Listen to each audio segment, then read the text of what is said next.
Hello, everyone, and welcome back to another episode of the We're Going 5 podcast, powered by TSH Tennis. The Wimbledon semifinals are finally upon us. The best four grass court players will be representing Novak Djokovic, Jannik Sinner, Carlos Alcaraz, and Taylor Fritz. Before we get into the matchup, Smail, first off, Novak Djokovic making it to a 52nd Grand Slam semifinal. Your thoughts on this man so far? Well, I thought up until this match against Cobolli, he looked like the best player out of the three. Yeah. Him and Carlos and Jannik. And then today there were some hiccups. Cobolli gave him a very good challenge today, didn't he? I think that's worth to Cobolli being a great player. Yeah, Cobolli played great. He was flying all over the place. He really challenged Djokovic in the rallies. He was winning, I would say, most of the longer rallies for the first set and a half, we can say. And then Djokovic figured out kind of what he needs to do against Cobolli, although there were some scares in that third and fourth set that he had to overcome. I generally like what I see. I like the serving. Guys, I like the serving. I think he's serving very well right now. Yeah. It's precise, especially in the critical moments. He is finding the serve. I'm a bit concerned about losing two tie breaks to Muller and to Cobolli today. So yeah. I don't like that. We jinxed him. We jinxed him from having that elite streak last year or the year before. Yeah, he's probably the most elite player of all time in tie breaks, right? And yeah. I'm a bit worried about him dropping these tie breaks. It seemed that he didn't find his level. He was very frustrated all throughout today's match. Like it seemed that Cobolli got under his skin. You saw him whack his foot many times. He threw the racket up many. I felt he was very flustered. Not that necessarily means so much with Djokovic, but just that I thought he was quite frustrated. I don't know if he's looking already ahead to the Sinner match or not, guys. I don't know, but overall he looked good. I'm concerned about two things: the tiebreak and time spent on court a lot. He's the second most after Carlitos, 13 hours 22 minutes. But he's 16 years older. Yeah. Well, Haroon, how about you? Yeah, so to me, my thoughts are the same since after RG. Like after watching that semifinal, even though he lost to Sinner, I was like thinking, this guy, if it weren't for Alcaraz and Sinner, could really be the number one player for 5 more years. He's really that good. My main concerns are health. So it's not his form or player or anything like that. It's health. It's because if he's feeling comfortable, if he's feeling healthy, that was a big scare in the end to me. I was like, oh my God, no, that was nasty. Yeah. That was really terrible. That had us on the edge. That had us on the edge. Horrible. Like that was gonna be really, really bad. And but thank God that it's okay, and hopefully it's nothing significant. But again, my point is it's only about the health and just him playing longer. Yeah, fine, that's a concern. Just because it's affecting the health, not because maybe he's not in form or maybe there's some weaknesses, because I think he can elevate his game to whoever. And especially when in Grand Slams, like it's a long marathon, it's fine for him to, be losing the first set, second set, whatever. He'll figure it out. That's like, to me, how I really trust Djokovic in those regards. So yeah, he's insane. He's amazing. Like he's really has an elite level. Once he decides, he can dictate the point when he decides to do so. Cobolli was great, to give him credit. He was going for it, and he had a lot of courage, and he was serving really great at some points in the match. But yeah, I guess Cobolli has underrated serve. He served incredible. Yeah. Like I think that was one of the reasons why Djokovic struggled today. He had to figure out where is he going with the serve. Djokovic, he's a great returner, but it took him time to figure out Cobolli today on the serve. Yeah, Cobolli though has a lot of potential. Maybe just figures out some things, and maybe he could be really good. But yeah, Djokovic, credit to him, and hopefully he's healthy enough for the next matchup. But I like it so far. My concern is the health again. What do you think, Yusuf? I think he'll be fine, first of all. This man knows how to recover better than anyone in the history of I hope sports. so. I Maybe hope him, so. Him and Tom Brady. He pulled out So, of Australian Open, so I hope I did, but it wasn't like he was limping or anything. So yeah, I think he's fine. We're I lucky just he finished at That 2 was- points yeah. though. Like it was Yeah. a quick finish. For I it him. don't was think nasty there's- though, by the way, and maybe it was just an adrenaline no, it rush. wasn't. It was. Adrenaline It's rush. nasty to you and to me and to all of us because we don't have the flexibility and mobility that he has. We I hope saw you're right. Shelton fall the same way. We saw Sinner fall the same way. These guys, that split. That like he does splits like it's nothing. So that's not. I'm not really concerned there. It's sudden aggressive, but I hope it's nothing. And I think he'll recover. I don't think he'll be using that as an excuse in any case. He'll be fine. One thing I do want to say here is that this match, as much as you want to say, okay, why was Novak not dominating? I think because he was going up against a guy who's going to be in the top 10 very soon. Because Flavio Cobolli has everything. He has everything. He really does, huh? And he's playing with no pressure whatsoever. He's going up against a guy who's going into his 63rd His quarterfinal match. His idol. his He said, idol. "Can't wait. I'm going to play my idol tomorrow." Like he has nothing to feel any pressure. It's play free, play open, and that's what he did. And he's a up and coming star in tennis. But that it comes down to the seasoned veteran that Novak is. And Novak won this match. I don't think he was really the better player for most of the match, but when it mattered most, he found it. He was up in the first set, up a break. Cobolli fought back, won that tie break. But Novak knows okay, if I lock in now, boom, boom, boom, boom. He stole that second set in no time. And then the third set, same exact thing. Didn't steal, but okay, when it mattered most, he rose up to the occasion, and again 5-4 in that final set. So he's a seasoned veteran, and he got the job done. Yeah. And we said he was going to drop a set. So, but I think I expected this match to go this way, especially how Cobolli is a rising star, and at the same time he's playing free. So I think Novak going into this next match, I know you're saying 13 hours spent on court might be a concern. I don't think so that much. I think he's going to be just I hope fine. so. And I hope so, going man. into the if we want to talk about moving into the final, then that's another thing. But going into the semis, I think Novak's just fine. I hope so, man. Yeah, I hope so. The thing is that you forget the pace at which Sinner plays. I won't even say Alcaraz. Sinner plays at a pace that's inhumane. And What does that have to do with? what does it have to do is that it's going to require more effort. He's going to have more rapid movements out of the corners. He's going to have to be quicker. He's gonna have to be Inhumane more pace. aggressive. It's not normal, the pace that he's playing with. He may we'll get into Sinner in a second now, but it's just this is where I think if this is going to be a close match against Sinner, and I expect that it's going to be a close match. I expect tie breaks. I expect long rallies. I expect a battle. We're talking about the margin. We're talking about the finest margins here. And the finest margins can play a role because he's getting older. I'm not going to say he lost a step, but he is a tad less quick than he used to be, and that's normal. It doesn't mean he's not good enough to win. He's not good enough in general, but it might be a factor. To your point, Smile. I think Djokovic, he's not going to show you dominance so you can feel comfortable that he's going to face Sinner. But I feel like he always just tries to be better than his opponent. He doesn't try to, be very, very different like Sinner or He couldn't be Alcaraz. dominant. Cobolli was amazing today. Cobolli was amazing. Cobolli, by the way, let's he pause was for amazing. a second. Cobolli's been amazing all grass season. He's when I No, watched no, him play, no, he's no. lost and he's lost. No, he was. But He you're lost okay. easily to Zverev. Sure, He sure. in Hala. But as you guys know, I'm a big Fonseca fan, and I watched that Fonseca match okay. closely. This is not an episode one of for the best- Fonseca. one of the You best find levels. a way to get Fonseca No, but it was one into of the every best- episode. It was maybe one of the most enjoyable grass Okay. court matches, and the level was super high from Cobolli that day. And that's what I told you guys. He's going to do damage at Wimbledon. He's a top 10 potential, Flavio Cobolli. He is. You find a way to bring Fonseca No, but this is into about the Cobolli. conversations. Cobolli's amazing. He is amazing, to your point. He is amazing, and he deserves credit. And Djokovic couldn't figure him out for the first set because he's a new player than the one he played in Shanghai last year. He is. Yeah. Well, Haroon, on the other hand, the other person that's going to face him, we're going to get this again, Jannik Sinner versus Novak Djokovic for the second straight Grand Slam. Yeah. Thoughts on Jannik so far?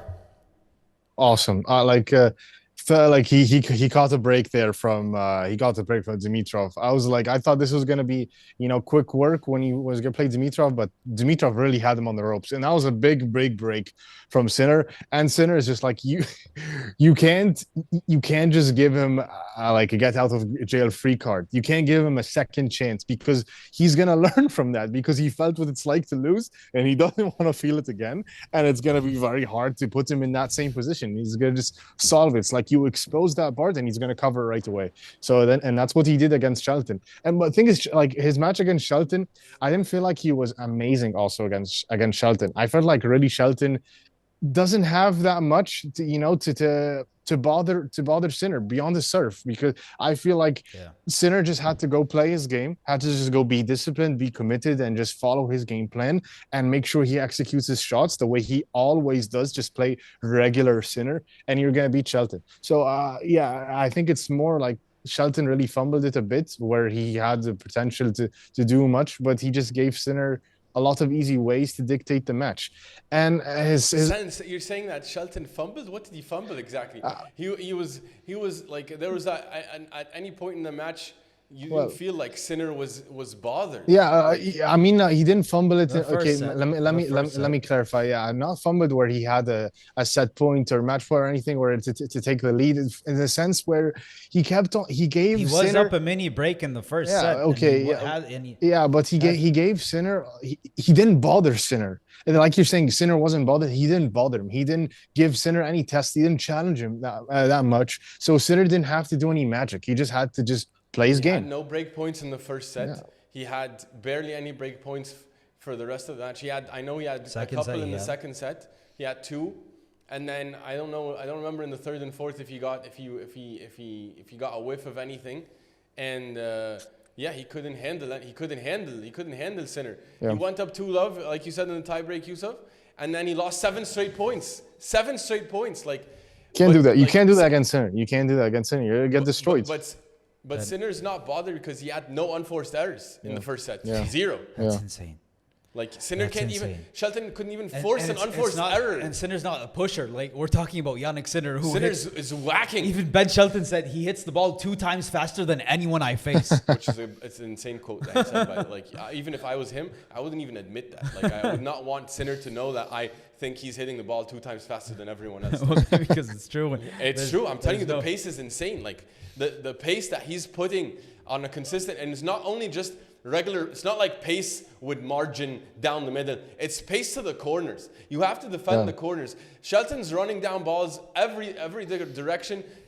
He's not an amazing mover like a Carlitos. But he's an amazing athlete. So he's very fast, very strong. And like, sure, but he's not as quick as those guys, and it's hard. It's hard that you have to, when you have to defend out of the corners like that, and you're not able to move forward as much as you want. Like, he's not matching the pace that Sinner is playing with, though. So therefore, he's unable to stay in the points, and then Sinner is going to be able to dictate the points so easily. So then how? But Jannik Sinner before today. After what happened in the Dimitrov match, and we had elbow canceling practice indoors for 20 minutes. Yeah. Didn't do anything. I was worried. I was worried. Elbow.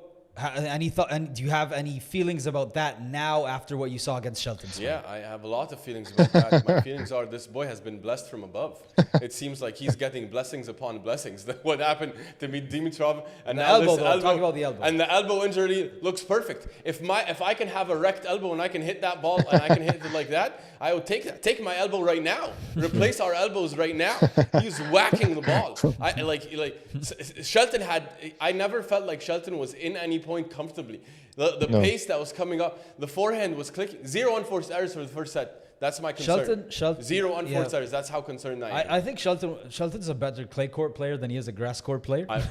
This is fact. By the way, this is fact. No, it's proven. No, I don't. I disagree. Even though I disagree, but because But he took a set off the Roland Garros champion on clay. And he has a clay final. yeah, but just looks like Sinner Alcaraz sometimes gives That might be a gives people conversation sets. to have because Ben Shelton looks like it. Maybe I think he was more dangerous against Carlitos than he was against Jannik. I think so because when you want it on the grass, like look at Sinner's ball. It's extra efficient on grass because it's like flat and skiddy and low.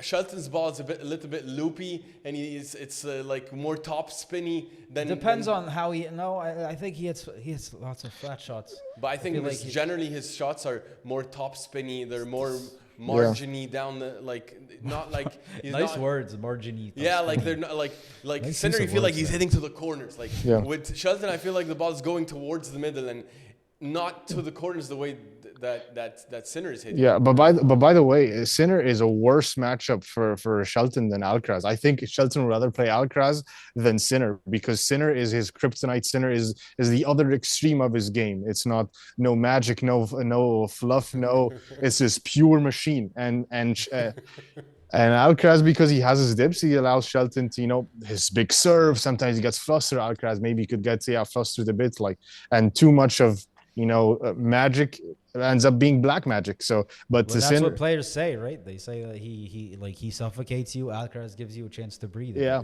Harun, to your point, Harun, you're saying Sinner is Shelton's kryptonite. Sinner is everyone's kryptonite except Carlitos.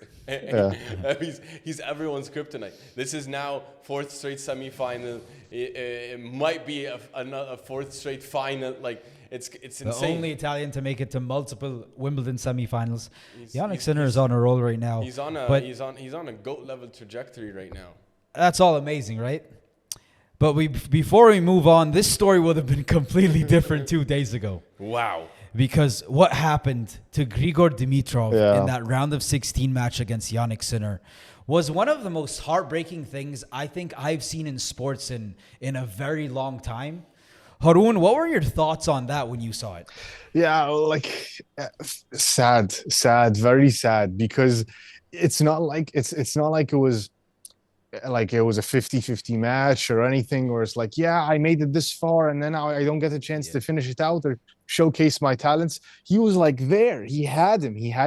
Who in the world would have thought that you would, like, any player would have Sinner up, 2-0 and you're serving comfortably, you're serving very, very well at Wimbledon, at one of the biggest stages in the world, arguably the biggest tournament in the world. And then all of a sudden, after you hit the ace, your pectoral muscle just pops. It's so sad. It's very heartbreaking. And other people touched upon it, that maybe Grigor Dimitrov could be thinking, oh, this could be his last Wimbledon or something. It's definitely like it could have had a fairy tale run. Obviously, he'll probably play. Maybe if he just recovers, he'll probably play next year or something like that. No, but the recovery is not an issue. It's a 2 month. He's supposed to be that back by form, the US Open. but that form It's and just that so- run, The form was incredible. he caught lightning in a bottle, and it's tough to do it again. Yeah, you're right. He did catch. How do you feel about that? He did catch. It's sad, like you said. One of the saddest things, definitely the saddest moment of the tennis season for me this year, and it might Heartbreaking. be heartbreaking, and it might be one of the saddest in a long, long time, like you said, it's super sad, and the fact that he had him on the ropes, it's over. This match, I think we're all thinking like, Sinner has to do something he's never done. Come back from two sets. He's gonna have to do something he's never, ever done. Yeah. But fine. Other than Australian Open, but but I never done it at Wimbledon. So and Dimitrov was playing lights out. The slice was clicking. Like it looked like he figured it out. He figured him out that day. Yeah. To me, when I'm sitting down and I was watching that match, and I like Grigor, like a good guy Grigor. I We love like Grigor. I like Grigor. We love Grigor. But during that match, I'm watching. I'm like, I think I'm watching this man play the best match he's ever played. And you're like, when you're watching, you're like, Sinner has no way out. Sinner has no way out. This looks like, and Grigor went into that third set, and he was playing with the same intensity, and it was the same crispness on the shots, the same surgical serves that he was offering up, and like you saw him the point before where he touched it, and then the next one he just hit the ace and went down. First off, I'm like, is that a heart issue? I'm like, no, please don't be a heart attack. And then and he said, you can hear him telling Sinner, my pec, and he started crying. And like, I'm not the biggest Grigor Dimitrov fan, but I got so sad. And then I got angry and I started smacking the coach like, no, Grigor does not deserve that for his 5th consecutive slam to go out with an injury. And the magic that he was producing that day, I'm like, I hate this so much. He deserves so much better, and he deserves the win here. And I was like, it ruined my night. It absolutely ruined my night. It ruined it, Yusuf. I agree with you. And the thing about Dimitrov is that his best level is really one of the best levels on the tour, if not. And like so beautiful to watch. It's first of all, he was hitting 140 plus in his serves. Yeah, no. Like Fritz doesn't hit that hard. No one hits that hard. That's why the pec popped up, because he's not used to it. Well, Johnny Mac. Johnny Mac mentioned it. Yeah, he said he's. You know why the pec popped up though? And I don't know if you guys agree with me, but after that second set, there are conspiracies out there, right? And they decide, okay, let's close the roof. And a man that's 34 years old, and you say, okay, your body's warm, you're playing at the highest level you can play, the highest physical sport you can play, and then let's go take a 15-minute break. Let's it's not conspiracy. That makes sense. And then come back and come back and play with the same exact intensity. No, of course that's going to cause an issue, because also he's no longer like. So Wimbledon should be blamed. Of course, it makes it a factor. But of course it plays a role. Of course it plays a role. It kills the momentum too. Like, it's definitely not in his favor. The best thing is about the momentum. He stayed there. Yeah. He was there. He stayed present because he's a champ. He's a champ. Dimitrov is a champ. He's a seasoned Finals veteran. champion. He knows how to win at the highest levels. It's just that his best level, like when he brings it like that, he can beat Sinner, as he just showed us. He beat Alcaraz. And he's beaten Alcaraz twice. He's doing his last 3 matchups against Alcaraz. He's 2-1 against Alcaraz. He's beaten him in outdoor on Shanghai and in Miami. And he has the tools to bother these 2 guys. Yeah. He can do it. No one else has the tools he has. No, because he can do everything. Grigor can do everything. He can serve, he can volley, he has the power, he has the touch, he has the slice, he has everything. It's just a shame for him. I hope that he finds a way to come back to that level, because when he's at that level, it is a pure joy. I think though, over the past couple of years, guys, even though he has, been dealing with injuries, his mental toughness has gone to another level. I think he's played some of his best tennis for the past 2 years. Yeah, I think so. So I'm really confident. I hope and hopeful that he can recover, get to this level. Yeah. And also use a moment to touch on also how classy he was in this defeat. Yeah, a moment after the match, you can see he's coming back on a pec injury, which means he couldn't raise his arm. That means he can't serve, can't do anything. But he comes back outside and he's able to he finds the classiness within him where, okay, I'm withdrawing from the match, and he goes up to the umpire. He can't lift his hand. He grabs his hand.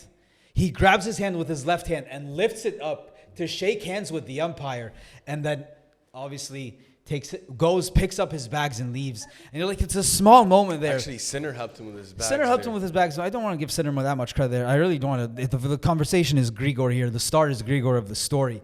And it was just a small thing, just classy Grigor. That's why people love him. That's why people idolize him. That's why people respect him. A small thing like that. I still have to close out the match. I have to shake the umpire's hand. Let me lift my hand, even though I can barely move. Shake the hand and move on. Continue crying, probably behind the scenes, and super classy, super classy. And he's one of the most liked guys on tour. Everyone loves Grigor, and so it speaks to his character, right, and his sportsmanship.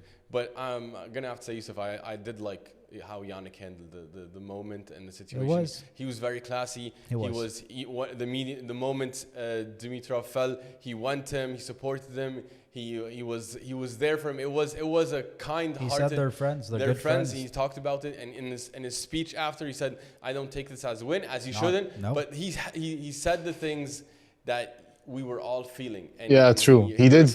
True. He did say everything we were all feeling. I felt like, wow, this is he's matching the energy everybody's feeling. Yeah, he was, and I think because Sinner he's the world number one because he can stay present. He knows the moment. He feels it, and he's always a present. classy guy. He's a smart guy, and I appreciated on such a big stage him showing that sportsmanship and class in what is not really a victory. It's a tough moment for him too. Exactly. So he's going up as I'm the victor, and I'm doing this on-court interview, but I was down 2 sets to 0. I think it was a nice gesture for him, and that's why I'm telling you this boy's been blessed, because he was done. He was done. He was cooked. His elbow was cooked, and here you go. Magically he's into the semifinals now when he should have been out in the round of 16.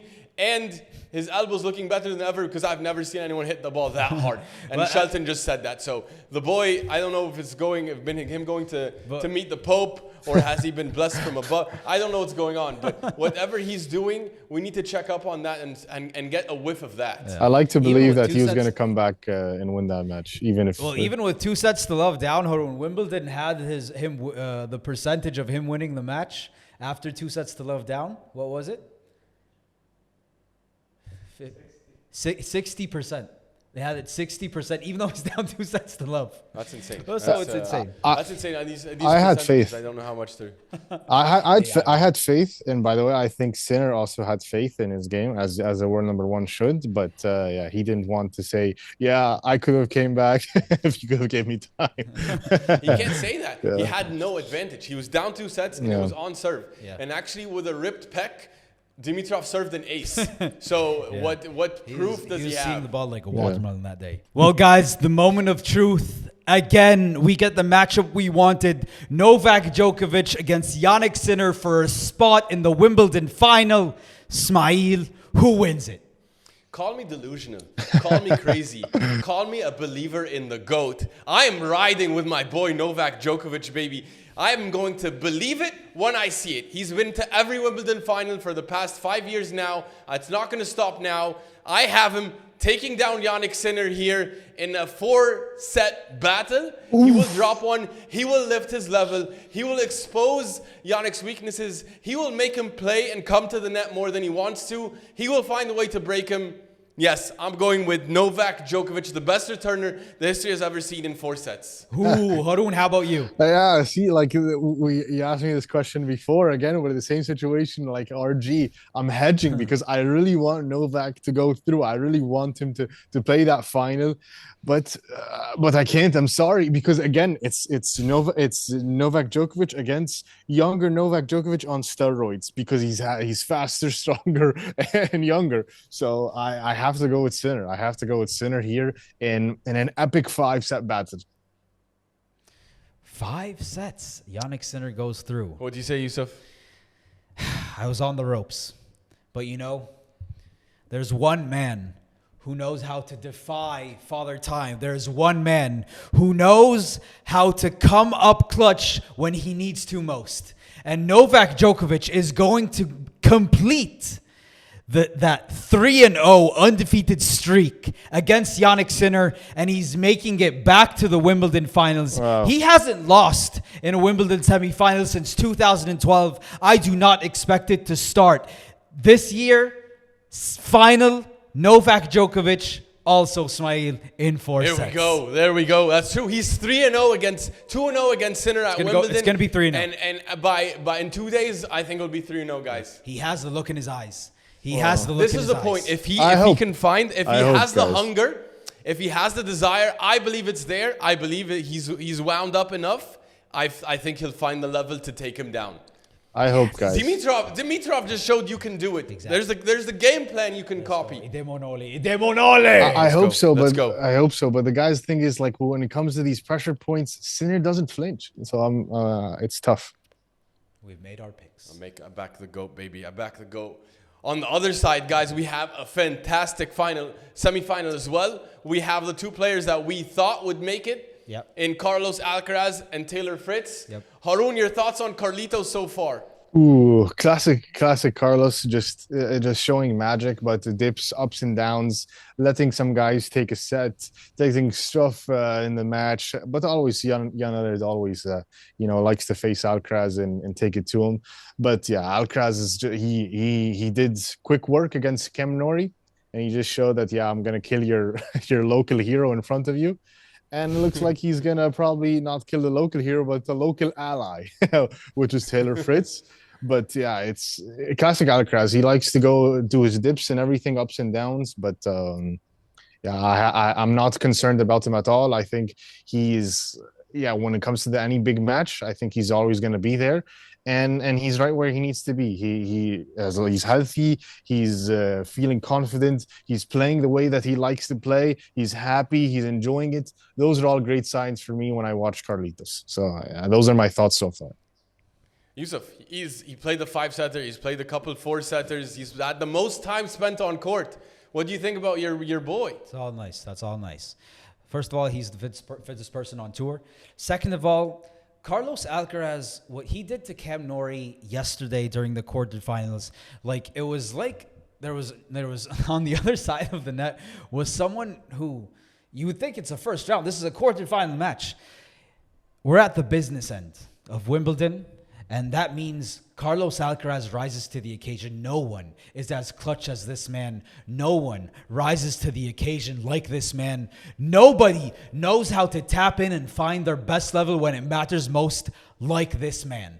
And what he did against Cam Norrie was just a small, like it was just a small peep into what he is going to show you in the semifinals. And Taylor Fritz is playing really good. But Carlos Alcaraz, my friend, he is on a mission right now. Back to back to back. It's looking good, mate. It looks like it might be happening. I love Carlitos, especially after the quick work of Cam Norrie in front of his home crowd in the quarterfinals. That was a fantastic match against Cam Norrie. Yeah. He spoke about him so kindly. I felt like he spoke about him much more kindly than he spoke about everyone else because of how much he massacred Cam Norrie on the global stage. Have to give something. He back. has to compensate. And also doing it against a Brit in London, in Wimbledon. He ruined their day. He annihilated Cam Norrie. Cam Norrie could not bother him for a second on that court. Like if Carlitos really truly locked in, it was quick work. It was quick. It was quick work, and it could have been quicker. It could have been quicker. That's the scary thing. It could have been quicker. He absolutely murdered. Carlitos is magic. He's magic. When you watch him, he has everything. It's beautiful the way he glides on the court. He can change directions with his forehand and his backhand like no one else. He's the best volleyer on tour. Maybe him and Novak, I would say they're the best volleyers on tour, best touch on tour. He's fantastic. He's magic. He's joy. He's joy on a court. It's beautiful to watch him. And you're right, Yusuf. This is the business end. He wants to lock things down now, baby. Yes, sir. He's not here to play around and have any games. No, he doesn't play with his food at this time. No, he does not. Even though there's a 5-setter with Fonini, a 4-setter with Rublev, 4-setter with Struff. Like, no, this is time to lock it up. And most time spent on court, is that a concern though, guys, going in, Haroon?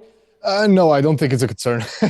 No, for Alcaraz, it's not a concern. If anything, I think he likes to play more just because he likes to experiment. He likes to get the feel. He likes to do his stuff, his all trick shots and just play up and down and go for his winners and go for his I think he likes that. So I'm not thinking that he's gonna be fatigued or tired or anything. He's still young, so these things shouldn't be a problem.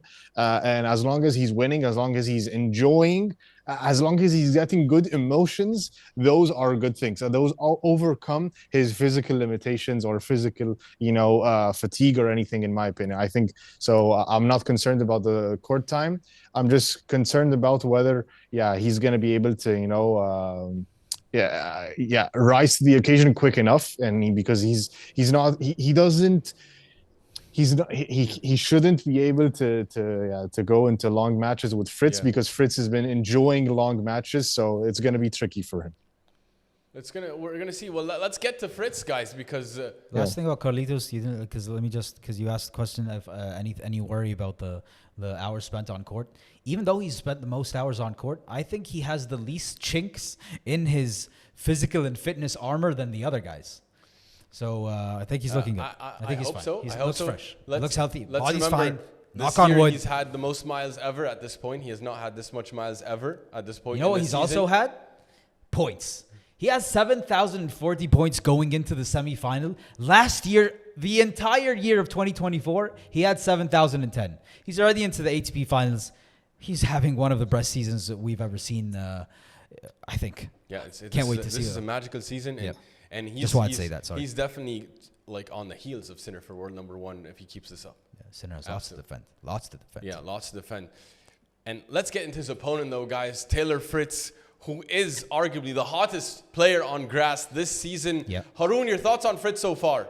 I love Taylor Fritz. I had a thought. Like yesterday after Taylor Fritz finished his match, I was like, this guy, I really love Taylor Fritz. He's might be my favorite American to watch. I love his mentality. I love he carries himself on the court, and he's so underrated. Like, yeah, he's not so flashy like some other players like Carlitos or whatever, but he's so underrated. He's so mentally strong. He has a big serve. He moves really well, and he's so consistent. He's elite.